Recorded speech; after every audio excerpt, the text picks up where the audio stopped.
Today, I'm going to be explaining the third-party financing addendum. So let's get right into it, shall we?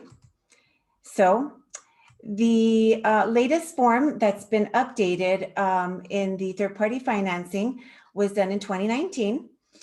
This is basically attached to the contract. And what this does is that it outlines a little bit more in detail the kind of financing that the buyer is acquiring and how many days they have to get that approval. So we would put the address here, and then we would check one of these boxes. So if they're going regular conventional loan, we would check this. If they're going Texas Vet, which is a VA loan, but has a Texas Veteran Land Board rider on top of that, we would check that one. Or if it was FHA, it would be C. If it was regular VA, we would check D. If it was special USDA financing, which is for certain areas that need rehabbing, we would check that. And then, of course, reverse mortgages. I usually don't do reverse mortgages, so that's not really going to be something that you'll need to talk about. Basically, let's say it goes conventional. If it was one loan, we would put the amount of the loan, for how many years it's payable, how many years the payments are divided into, what the cap of the interest rate would be. So for example, if your lender quotes you 3.5% today, I would probably put 3.75, only because you're not able to lock your rate until you're under contract. And if we put a little bit of a buffer there, it helps, it protects you from, a slight increase.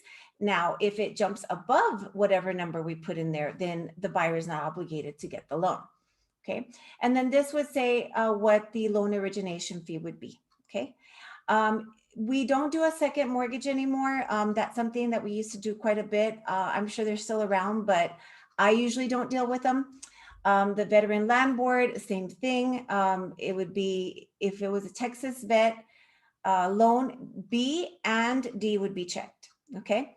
FHA, this would show what kind of FHA loan. There's more than one. Most buyers are first-time home buyers that utilize FHA, and they would go 203B. Okay.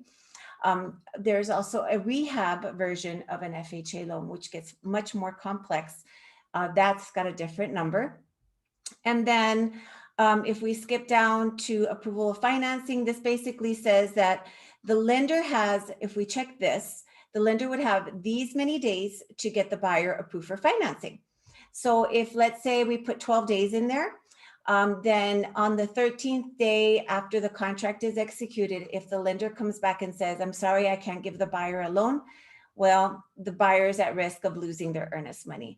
This was put in here to kind of give teeth to the contract, to put the pressure on the lender to act in a timely fashion, and also to make sure that the buyer is submitting the information to the lender so that they can get the loan process started as well. Okay. Now, if it's not subject, then we would check here. And then, of course, property approval.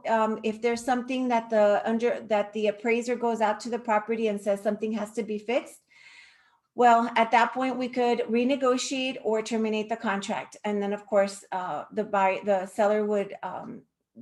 the seller would negotiate that, right? So if the buyer lender determines that the property does not satisfy because of the appraisal or insurability or other repairs, buyer no later than 3 days before the closing date may terminate the contract. And the notice of termination, a copy of the written statement for the lender stating the reason, for example, the fact that the property did not pass approval. The buyer does not terminate this paragraph. If the buyer does not terminate under this paragraph, they have agreed to obtain financing the way it is. Okay. Each note for the financing must be secured by a vendor in deed of trust, so we have to have a note. And if it's an FHA or VA loan, then this would state that that property would have to appraise for a minimum of that amount of money. Okay. So, of course, if it doesn't appraise, then the buyer and the seller can renegotiate. And then authorization to release information. The buyer allows the seller to obtain information like, are they approved? Are there any items pending? But they can't get into specifics, okay? And also allows title company to get a copy of the information for the buyer's loan. So this is the third-party financing in a nutshell, and I hope that helps. Thank Thanks, guys. Bye-bye. Little reminder that my business is based on referrals.